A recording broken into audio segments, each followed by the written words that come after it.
Hi, everyone. Morning, good afternoon, good evening. Welcome to another day of transmission of the days out of time. Thank you, everyone, for letting everyone know that we are here doing these transmissions.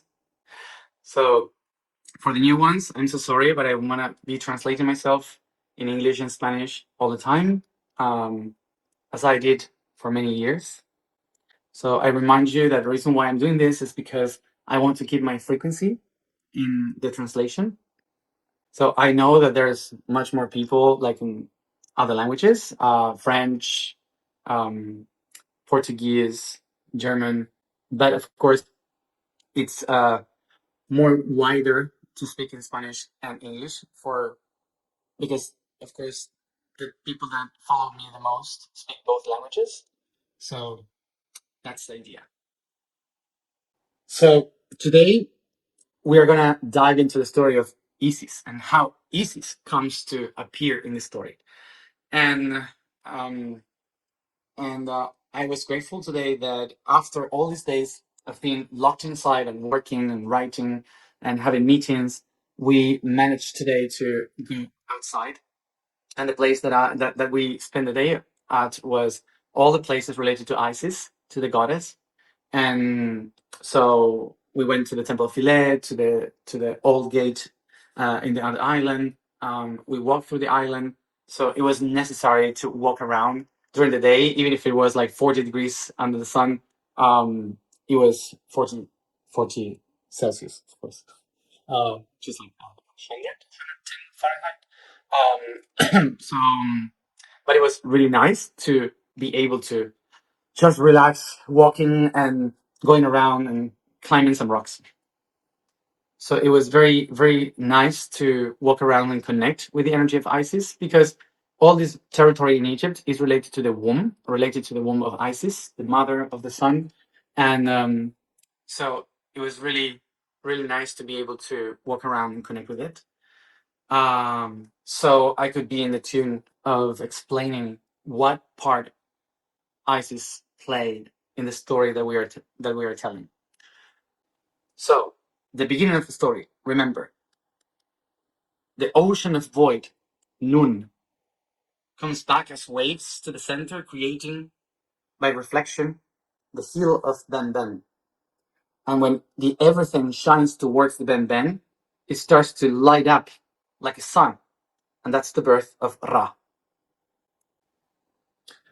So, from the heat of that sun, the void, the ocean of nothing, starts to evaporate into billions of possibilities of everything. And in that moment, the humidity of the universe is born, Tefnut. And by the waves of heat and cold that the light is creating in the entire vast universe, now we create the waves of air that is pushing the clouds and the humidity everywhere in the cosmos. And that's Shu. So remember that until now, we're telling the stories with mythological language because the concepts that I'm describing, they happen in a time of no time, in a concept that cannot be understood because it's so big and so infinite. So that's why we need to explain it with things that are from the earth so we can understand it. So once the air and the water starts to condensate, they create the worlds, Geb. So when Geb starts to condensate and create gravity, the worlds, like Earth, suddenly this reality separates itself from the skies, from the stars. And that's how the separation of Earth and heaven appear, and we start to call heavens Nut. So what happened with the story is that when all of these five main gods or divinities expand towards their limits through no time and no space, they start to collapse to one another, creating structures, geometry. So as you see, when the structures of these no time, no space creations start to collapse to one another in patterns, the first geometry that shapes the everything is born. Tetrahedron, hexahedron, octahedron, Dodecahedron, and Icosahedron. So because of these structures, each one of these divinities starts to have limits. So for example, when the skies, Nut, that is an infinite skies in no time, starts to have structures, the light, the photons, starts to vibrate and hit to the walls of the geometry, and it starts to hit so fast, so fast, so fast that it rises up the vibration, creating for the first time a spark. And that spark that lights up, that tiny spark, creates the fire. So all the skies condense into fire. And that is when Nut becomes Set, the manifestation of the fire, the bearer of light.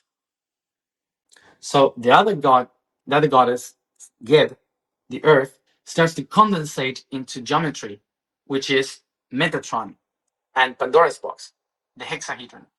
So when we have the structure, now all the power of every drop in the universe becomes Osiris, the manifestation.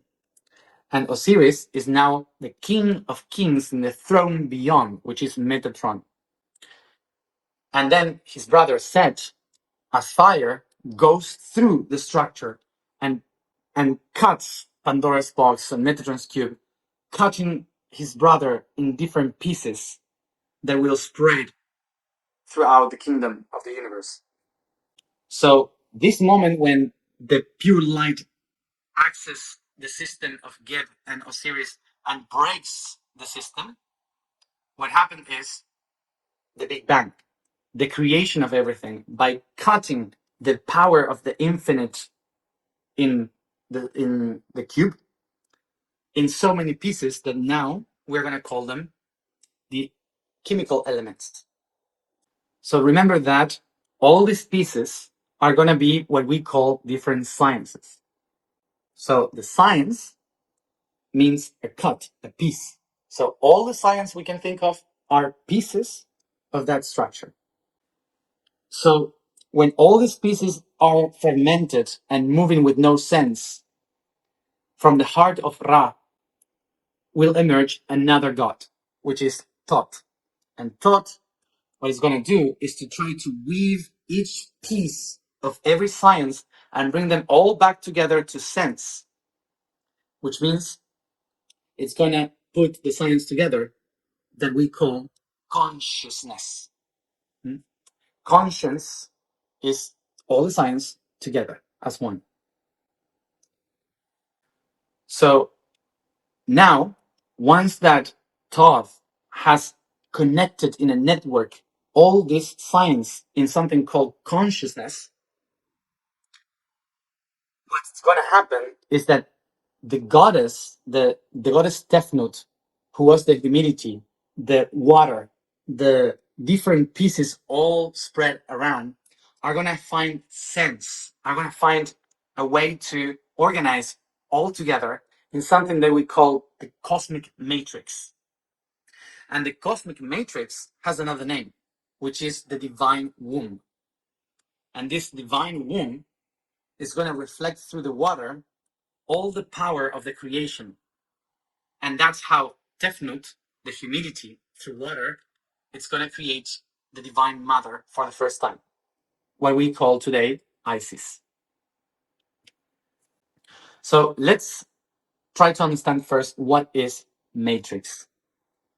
So matrix, it's a word that comes from Latin that means womb, uterus.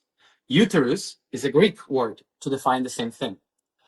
But to understand the matrix, what it means, it's the origin of the word matter. Yeah. So a matrix is a conjunction of different things that creates a tissue, that creates a weaving of tapestry of the creation. So it's a network of things that creates something that contains everything. So that's why matrix creates also the word mother and matter. It gestates the shapes of things of the universe. So that's why when we speak about matrix is not something wrong or something bad. The matrix is basically the connection that keeps everything in the womb of the mother, is the thing that keeps us all being created. So a matrix is basically different points of view or different sciences that get together to unify and create one thing. So let's understand now why it comes from Tefnut. Tefnut, this divinity, was the water, the humidity, and what it represents. If Nun, the everything, it's an ocean of darkness that there's nothing there, is void, Tefnut will represent the division of that ocean into billions and billions of drops of water, which for the universe means the whole thing suddenly split in all the particles. So all the infinite amount of particles are just one only thing that is evaporating, like water. In this way, we can understand that the everything is not many different things separated. It's only one thing. It's only one thing that is now perceived through different drops of humidity. So there's no many particles in the universe. There's only one particle that is evaporating. So Tefnut is representing this ocean of nothing that is expanding and expressing in billions of options in the infinite universe. So what happens when you have infinite drops of water of humidity in the air, and in the very center of everything, Ra, the sun, is shining towards every direction? Suddenly what happens is that the light, the pure light that moves throughout the universe, is being it's crossing every drop of water, and suddenly the infinite power of the spiral of light starts to vibrate in different wavelengths. So they hit the wave of water and starts to vibrate in a different way. So lower frequency, higher frequency, which gives us colors, which shapes the rainbow.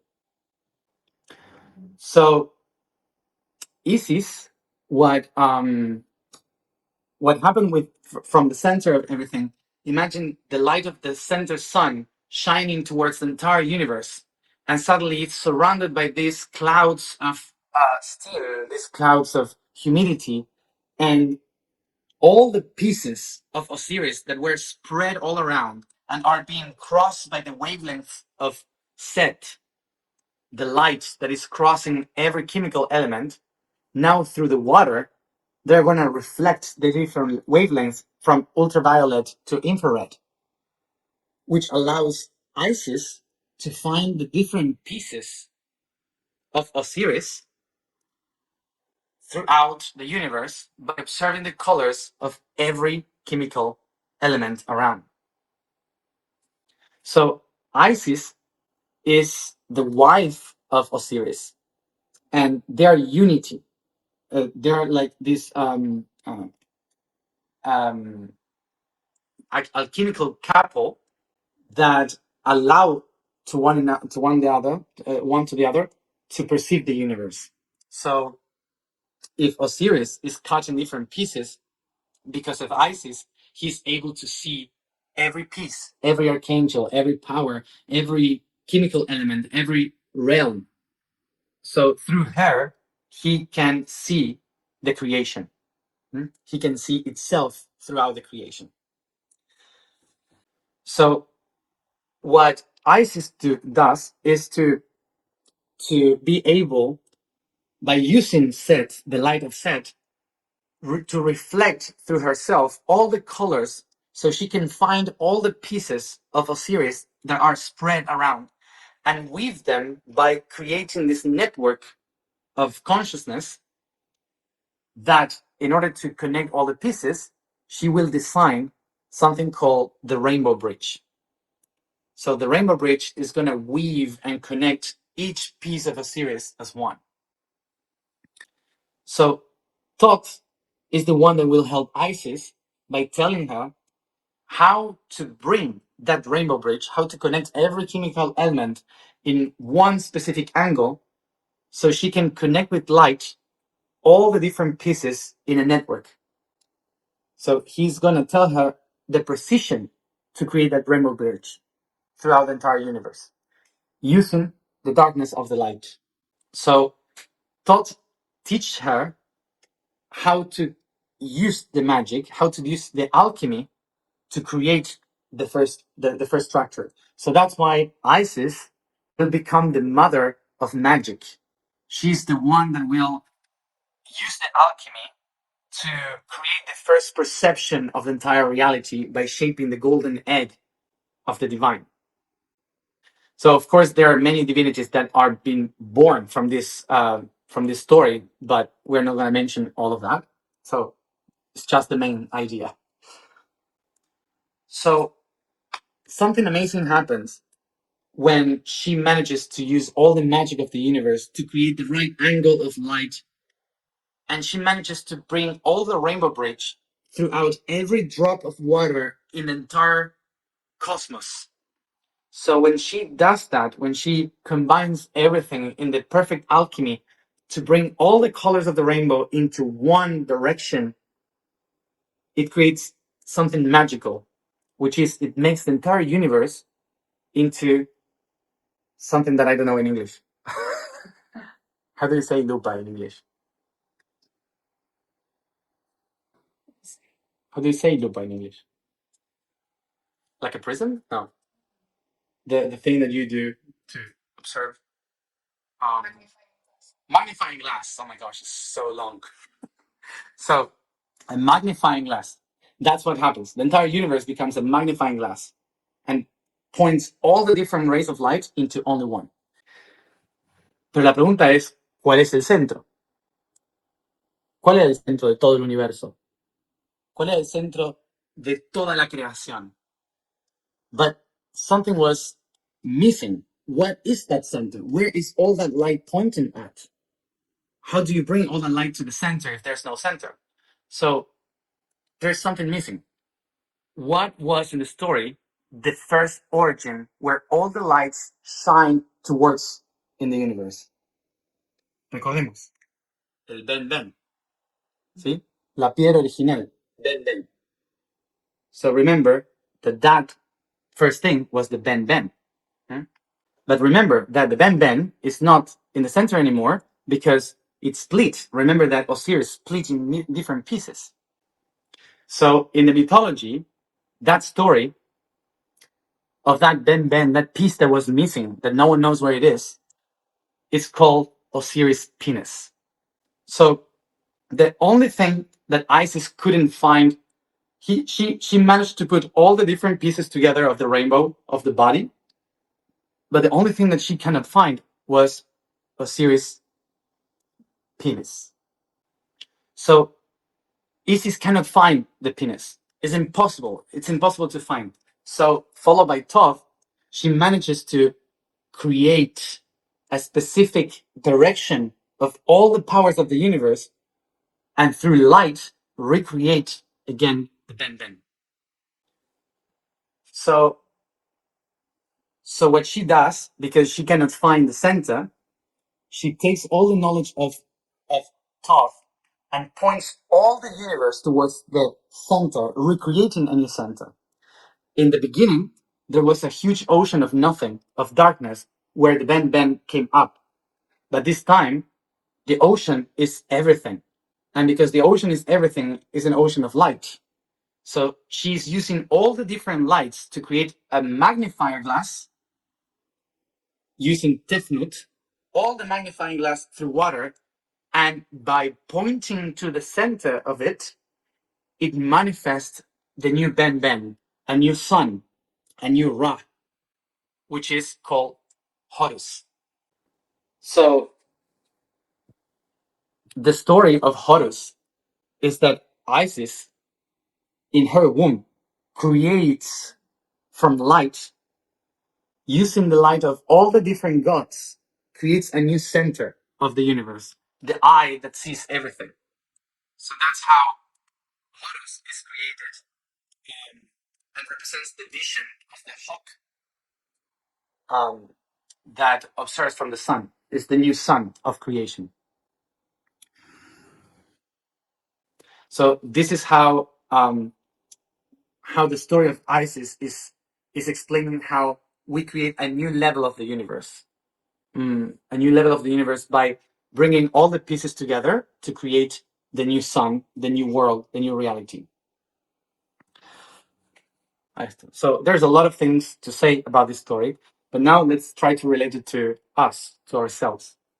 So this story of Isis is basically the story that summarizes everything in our human tradition. Like many different cultures tell the same story of a mother that without a father from God itself creates a son that will reflect, that will represent the uh, the beginning of a new life, or the God incarnated. Um, like Mother Mary, for example, with Jesus, is one of the last stories that even today is very close to us, related to that.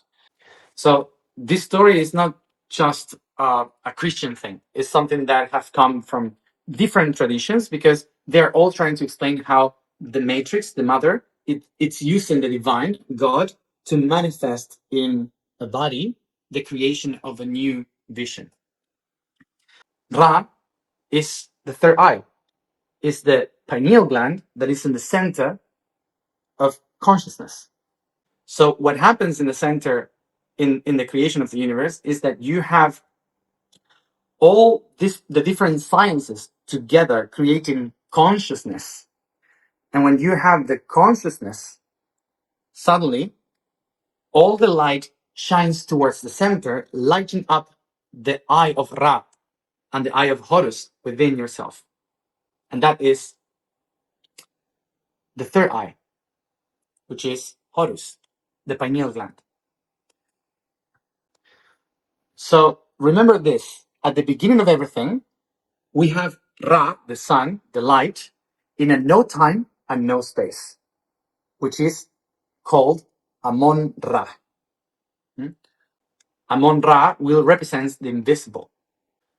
So once the no time and no space manifests the geometry and creates this reality, once that happens, the same sun will multiply itself into another aspect, which is the visible, the finite, in time and space, which we will call Aton Ra. So now we have two options in the universe. One is no time, no space, which is the eye of Amon Ra, the invisible. And we have another eye, which is the sun that has time and space, creation itself, which is Aton Ra. So we have Amon Ra and Aton Ra, the two eyes of the sun. And all of these projections of the two suns creating polarity in the universe, expanding into all the sciences, will come back together as one, all together, to the vision of unification, which is the eye of Horus, the pineal gland, the third eye. So all of us, we are just a reflection of that story. So that's why with one eye and one side of the brain, we can perceive the invisible, and with the other side of the brain, we can perceive the visible. And the center, en el centro Horus, le da sentido a toda la visión, le da conciencia. And in the center, Horus gives consciousness and sense, meaning to all of those views. So this that we have in our head right now, which is the matrix of knowledge, information, wisdom, perception, it's also in the womb of our creation. And the womb is not just in the feminine body. The womb is in every mother cell that lives within our body, that has a nucleus that also represents the eye.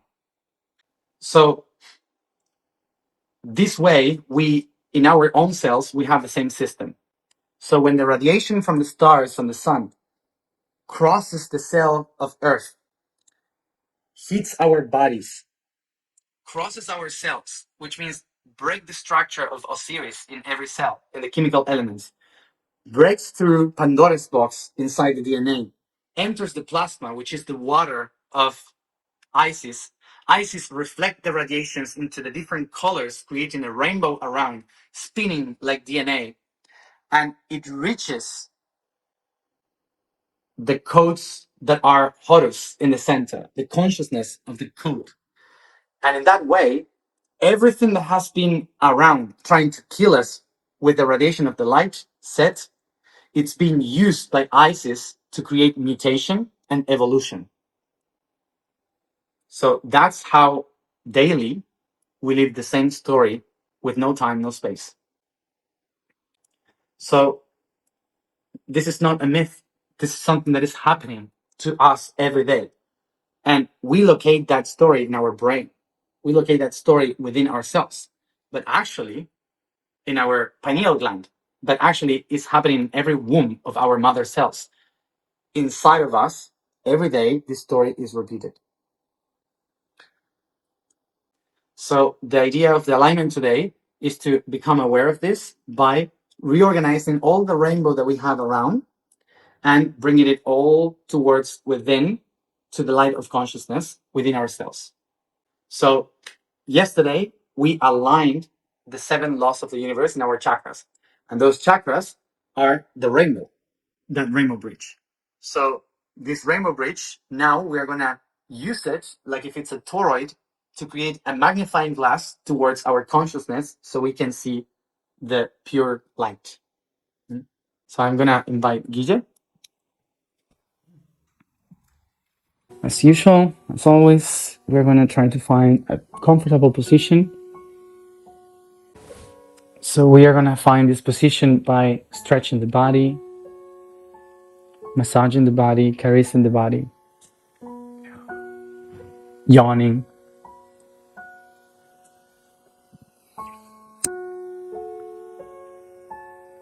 I stretch the spine.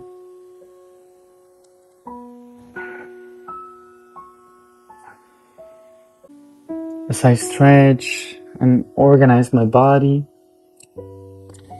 I breathe deep and exhale through my mouth, exhaling all the tension and excessive energy that I don't need right now.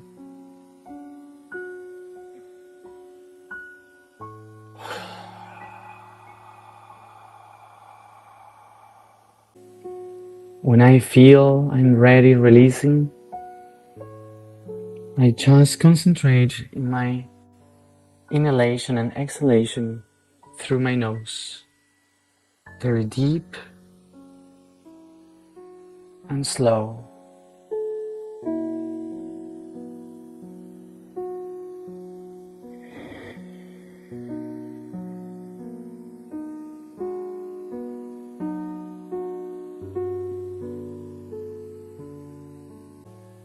I allow my body to move if it's necessary. Try not to judge anything that your body needs from you right now.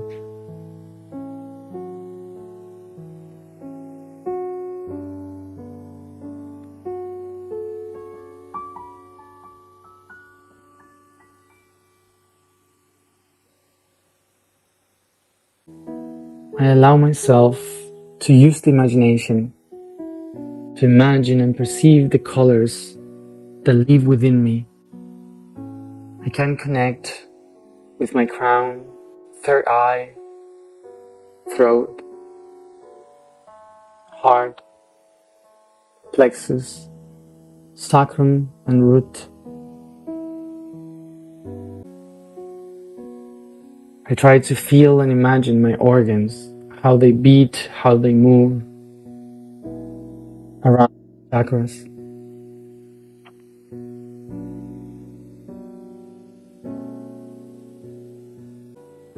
And I recognize that 70% of this body is water, is plasma.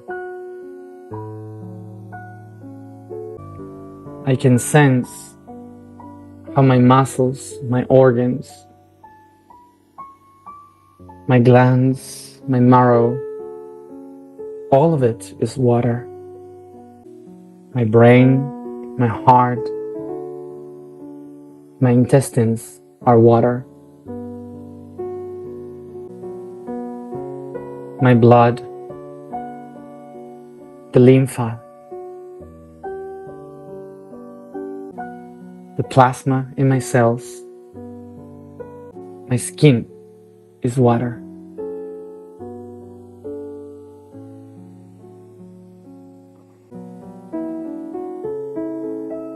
I recognize that every photon that travels from the sun and the stars, from the reflection of the moon, even the light from the electricity in my home or the cities at night, every photon that touches my skin and crosses my body,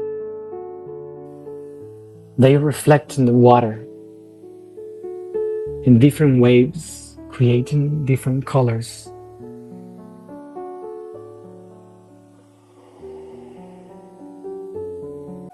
And all the light that hits my body and reflects in the structures of it towards the outside emit radiation, heat,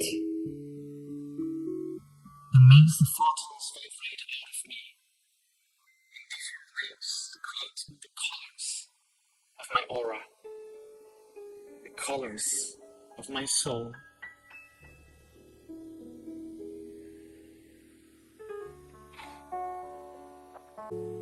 Is this how, through the state of emotions, the state of the inner waters of myself, I'm gonna reflect different waves and vibrate in different colors? I take a deep breath and I recognize that the colors of the souls are defined by the waves that the water reflects through the emotions within the body.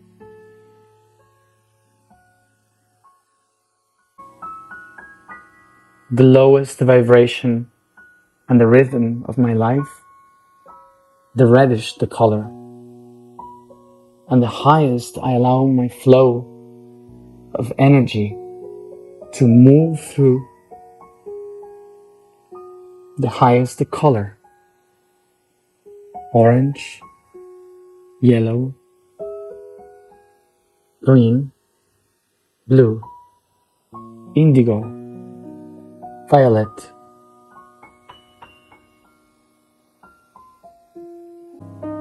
I allow myself to breathe and imagine all the colors emerging from my radiation, creating a magical field, my aura.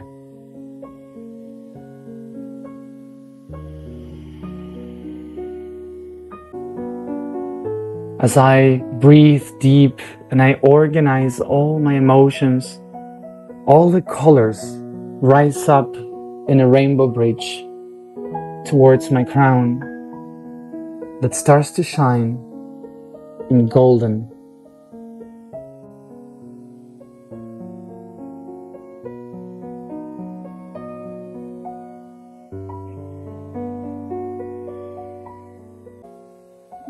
And this halo, this crown, descend to the center of my brain, allowing me to see the everything with bright, pure light.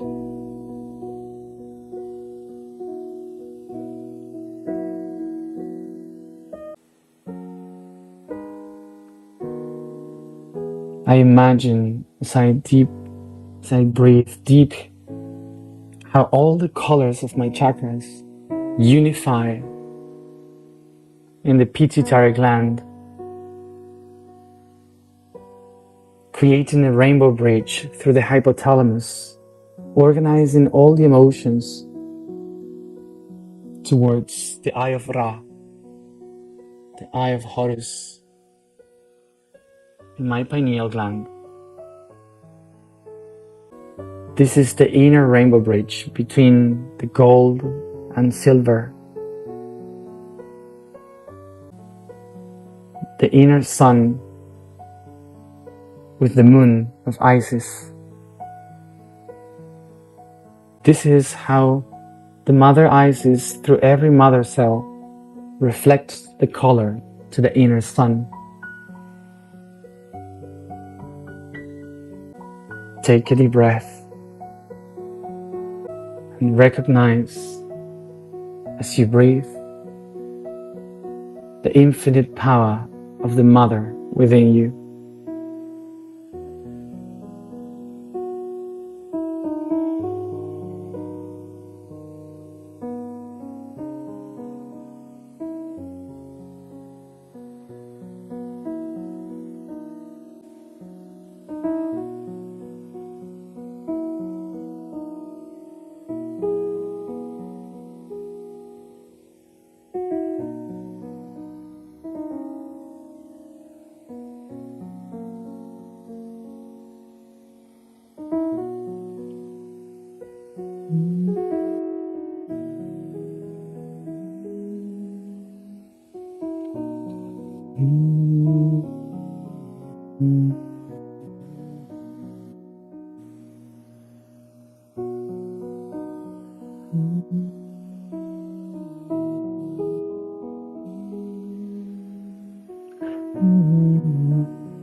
I take a deep breath and I start to honor every mother within me, caressing, massaging, and stretching the cells of my body, honoring every mother cell,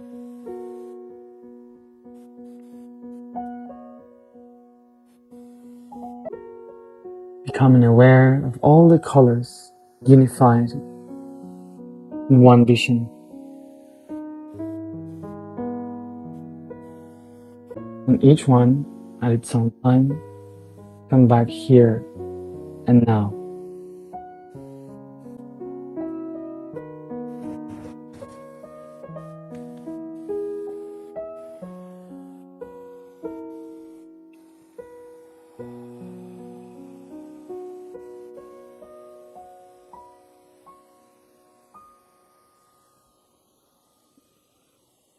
Thank you everybody for being here another day. Gracias, Guille. And see you tomorrow for the last day out of time.